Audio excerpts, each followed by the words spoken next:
Dans cette vidéo, je vais te présenter 3 stratégies d'investissement pour investir 1000 €.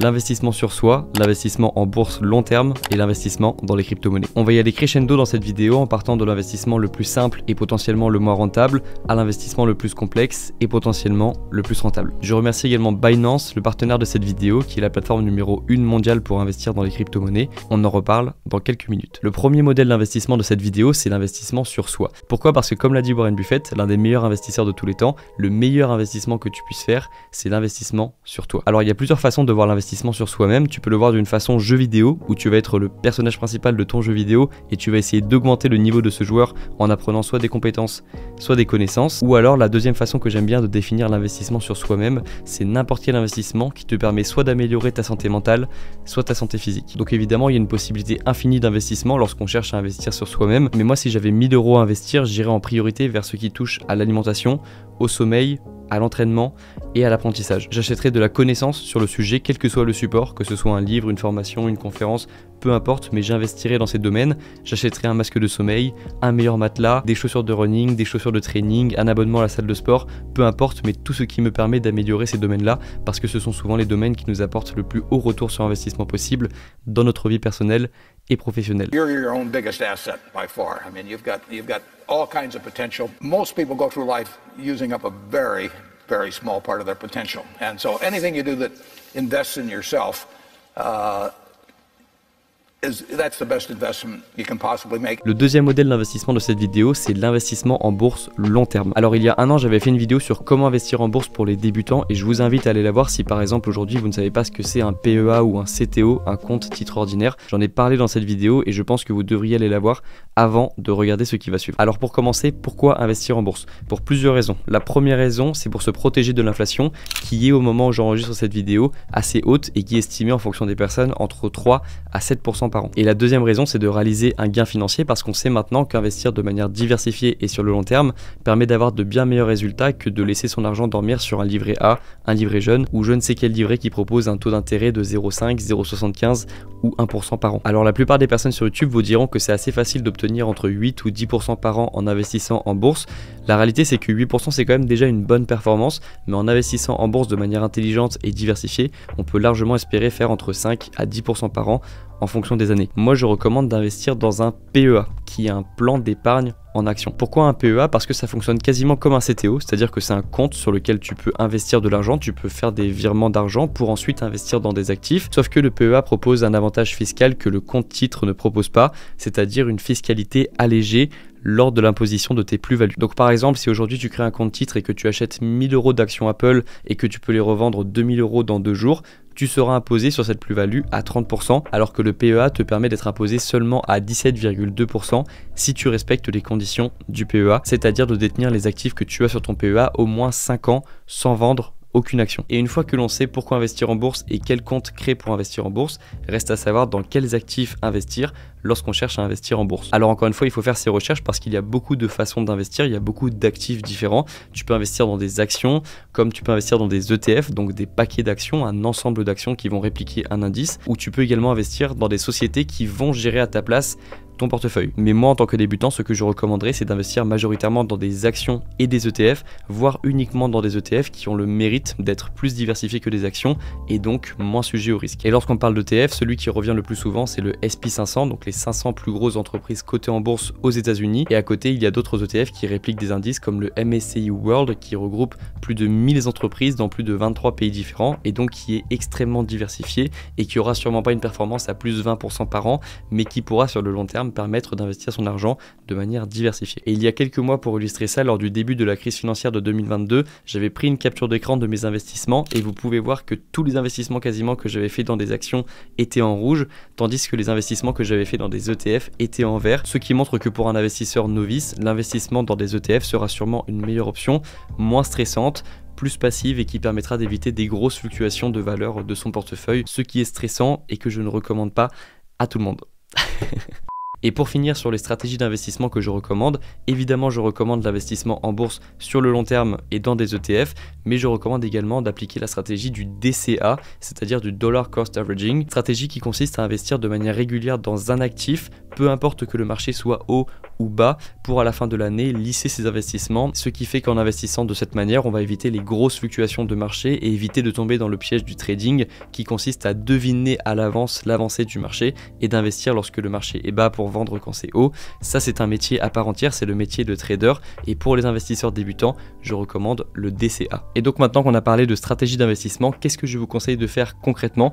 Je vous conseille de faire ce que j'ai fait de mon côté, c'est-à-dire d'ouvrir un PEA et d'investir chaque semaine dans un indice diversifié. Précision importante, si vous ouvrez un PEA, vous ne pourrez investir que dans des actifs d'origine européenne, mais vous pourrez quand même investir dans des indices comme le SP500 si vous investissez dans un ETF européen qui réplique le cours du SP500. C'est ce que j'ai fait de mon côté, je vous mettrai à l'écran les références des indices dans lesquels j'investis de manière régulière en faisant du dollar cost averaging. Et je précise évidemment que cette vidéo a un but informatif et ne donne pas de conseils d'investissement. Investir comporte des risques et vous devez seulement investir ce que vous êtes prêt à perdre. D'abord, je vous conseille de mettre en place un fonds de sécurité et ensuite d'investir. On passe maintenant à la partie sur les crypto-monnaies. Alors le troisième modèle d'investissement, c'est l'investissement dans les crypto-monnaies. Déjà, qu'est-ce que c'est une crypto-monnaie? La définition officielle, c'est que c'est une monnaie numérique qui s'appuie sur la technologie de la blockchain pour décentraliser et sécuriser des transactions sans passer par un intermédiaire. Une crypto-monnaie, c'est trois choses à la fois. C'est à la fois une monnaie indépendante des banques centrales, à la fois un outil pour acheter des biens et des services, et à la fois une monnaie spéculative. Alors évidemment, les crypto-monnaies les plus connues aujourd'hui sont Bitcoin et Ethereum, mais il y a des centaines et des centaines de crypto-monnaies qui ont été créées depuis des années, dans lesquelles on peut investir pour soutenir un projet, pour spéculer, ou alors pour améliorer la technologie derrière ces crypto-monnaies. Les crypto-monnaies, elles ont amené énormément de stratégies d'investissement différentes et elles ont amené également un tout nouveau champ lexical. On parle de stacking de crypto-monnaies, de lending de crypto-monnaies, de trading de crypto-monnaies et même de farming de crypto-monnaies. Alors je sais que ça fait beaucoup de termes d'un coup et on va revenir dessus, mais si vous voulez une stratégie simple pour débutants, si vous souhaitez investir dans les crypto-monnaies, c'est de faire du DCA de crypto-monnaies, du dollar cost averaging de crypto-monnaies, et c'est ce que je vous recommande de faire chez Binance qui est le partenaire de cette vidéo. Alors Binance, qu'est-ce que c'est? C'est tout simplement la plateforme numéro 1 mondiale pour acheter, vendre et stocker des crypto-monnaies. Aujourd'hui, Binance, c'est plus de 600 crypto-monnaies dans lesquelles investir, plus de 90 millions d'utilisateurs et les meilleurs frais de trading du marché. Sur Binance, tu peux évidemment investir dans les crypto-monnaies de plusieurs façons différentes, en faisant du stacking, du farming ou du trading de crypto-monnaies. Pour créer un compte chez Binance, c'est facile, tu peux en créer un dès aujourd'hui et il y a plein de vidéos sur YouTube pour créer un compte Binance facilement et le sécuriser le plus rapidement possible, notamment une vidéo de Hasher qui est très bien sur le sujet que je vous mettrai en description de vidéo. Si vous créez un compte, vous trouverez en description de vidéo le meilleur lien de parrainage du marché puisqu'il vous permet d'avoir jusqu'à 100 $ à l'inscription en respectant les conditions qui s'affichent à l'écran, et également parce qu'il vous permet d'avoir une réduction de 20% de tous vos frais sur toutes vos opérations futures que vous aurez réalisées sur Binance. Pour profiter de l'offre de cette vidéo, je vous invite à cliquer sur le premier lien en description de vidéo ou à aller directement sur grégoiredossier.com/Binance. Merci à Binance d'avoir sponsorisé cette vidéo et on revient maintenant aux différentes stratégies d'investissement dans les crypto-monnaies.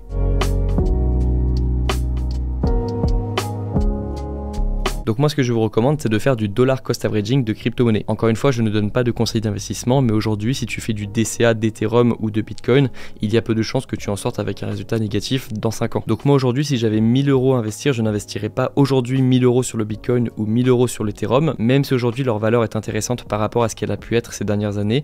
J'investirais chaque semaine 100 € dans le Bitcoin ou l'Ethereum. Le Bitcoin parce que c'est la crypto-monnaie de référence et qu'il n'y en aura jamais plus de 21 millions au monde, et l'Ethereum parce que c'est la blockchain la plus utilisée pour développer tous les projets autour des crypto-monnaies. Donc si aujourd'hui je devais investir dans les crypto-monnaies, c'est exactement la stratégie que je suivrais. Je crée un compte sur Binance et ensuite j'investis dans les crypto-monnaies que je viens de mentionner, Bitcoin et Ethereum, de manière régulière pour éviter les fluctuations et la volatilité du marché. Encore une fois, le but ce n'est pas de se prendre pour un trader ou essayer de prédire l'avenir, c'est simplement d'investir dans des crypto-monnaies qui ont une valeur et dans lesquelles on peut investir non seulement pour réaliser des bons investissements, mais également améliorer la technologie derrière ces crypto-monnaies et enfin essayer d'accomplir la volonté du ou des créateurs de Bitcoin qui est de créer une monnaie indépendante des banques centrales et de redonner du pouvoir aux citoyens et d'avoir plus de liberté individuelle. Et donc vous l'avez compris, la crypto-monnaie ce n'est pas simplement pour spéculer, il y a d'autres utilisations que l'on peut avoir des crypto-monnaies, il y a d'autres usages qui ont été possibles grâce à la technologie qu'il y a derrière, et il faut savoir que forcément ces nouvelles technologies elles ont un coût et elles ont également besoin de transactions pour pouvoir également améliorer la sécurité de la blockchain derrière les crypto-monnaies. Et c'est à ce moment-là qu'on peut commencer à parler de stacking, lending ou farming de crypto-monnaies, puisque ce sont des façons de récompenser des personnes qui vont détenir des crypto-monnaies pour faire avancer la technologie derrière ces crypto-monnaies. Le stacking, c'est la blockchain qui vous donne des récompenses. Vous bloquez de la crypto-monnaie, vous obtenez des récompenses en échange de ce blocage parce que vous avez sécurisé et participé au travail de sécurisation de la blockchain.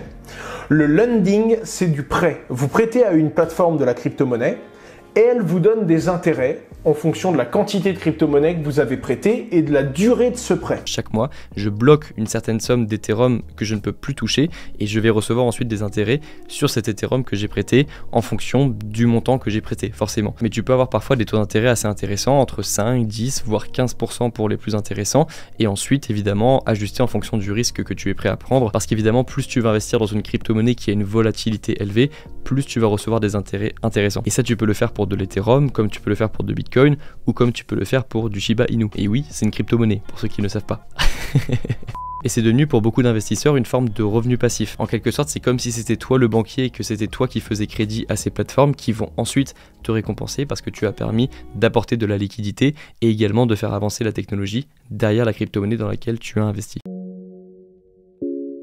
Et donc pour conclure cette vidéo, qu'est-ce que je vous conseille de faire de manière générale? Je vous conseille de suivre l'ordre de cette vidéo, c'est-à-dire de commencer par investir sur vous pour ensuite investir en bourse ou dans les crypto-monnaies. Parce que je pense que pour investir en bourse ou investir dans les crypto-monnaies, la connaissance est reine et vous allez forcément avoir besoin de vous former comme vous le faites avec cette vidéo pour comprendre un petit peu mieux les enjeux et les intérêts d'investir en bourse ou dans les crypto-monnaies. Mais ça commence par la connaissance et la connaissance de soi également, d'apprendre à gérer ses émotions parce que c'est aussi quelque chose d'important lorsqu'on cherche à investir, mais également et surtout par beaucoup de connaissances et beaucoup d'heures de recherche. Donc de manière très schématisée, aujourd'hui qu'est-ce que je ferai? J'achèterai un meilleur matelas ou un masque de sommeil pour mieux dormir, pour dès demain commencer à faire des nouvelles recherches sur les crypto-monnaies par exemple et mieux comprendre toutes les nouvelles notions et tous les mécanismes qu'il y a à comprendre avec un cerveau bien reposé. C'est un peu ça que je recommande. En tout cas, j'espère que cette vidéo aura été un bon point de départ si aujourd'hui vous cherchez à investir 1000 € sur vous en bourse ou en crypto-monnaie. Je vous mettrai en description de vidéos d'autres vidéos qui vous permettront d'aller plus loin que celle-ci, qui vous permettront d'encore mieux comprendre toutes les choses dont on a parlé aujourd'hui. Je vous remets également mon lien de parrainage à l'écran et en description de vidéo si vous souhaitez créer votre compte chez Binance et profiter de tous les avantages qu'il y aura en passant par ce lien. Nous, on se retrouve dans quelques jours dans la prochaine vidéo. Bon courage dans vos projets et bon courage dans vos investissements. Ciao!